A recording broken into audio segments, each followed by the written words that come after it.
Eve. Dissolve! Oh no! Huh? Eve. Utapona tu, utapona. Pole, utapona. Nada tembea Pole, utapona wewe. Bora mguu baba. Utapona. Mzee. Unasaidia wana. Unasaidia. Kama mtu anaweza mfikisha huko. Nada tembea na mguu. Unatembea na mguu moja bila kuji wewe jamani. Pole.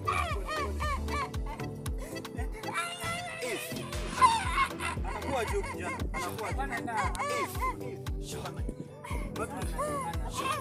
ameanguka kwa mti. Saidia basi tumfikishe hospitali. Mimi ni daktari. Ndio.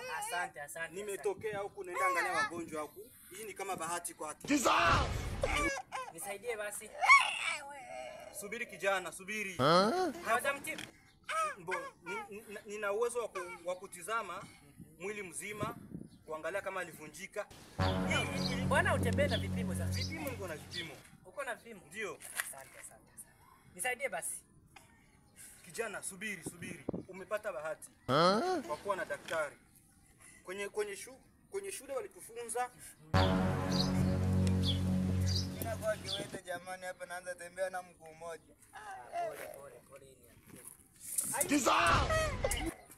Ai? Oh no!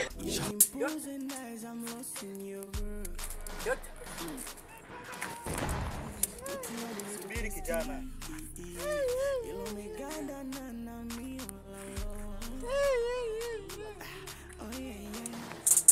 Nilipochoka ndo stamina faraja atakuwa shida. That time nilikuwa sina. Now tuenjoy now. Kwa Mungu inshallah amina. Epushe vijizabina. Paris took us spend the night. Oh baby you deserve it all. Now Tulia. no one knows tomorrow. Tulia hili kipimo ya mwisho. Got me. Call me sweet.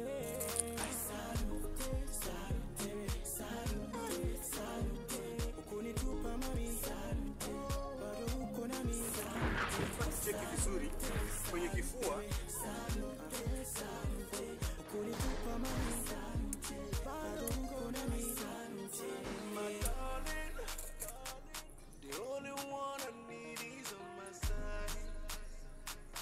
Huyu mdogo wako ni kwa ukweli alipata shida huko ndani ya kifua. Lakini kwa kweli ako na bahati sana hakuumia zaidi.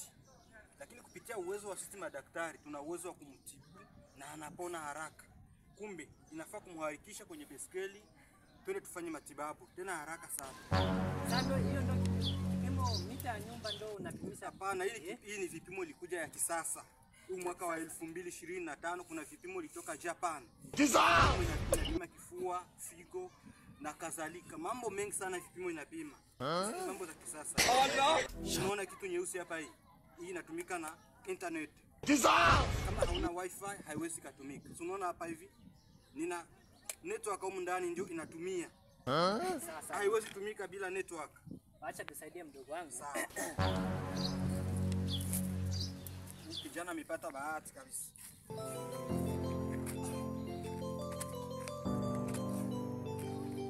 Kijana amepata bahati. Amepata bahati. Kupata daktari haraka.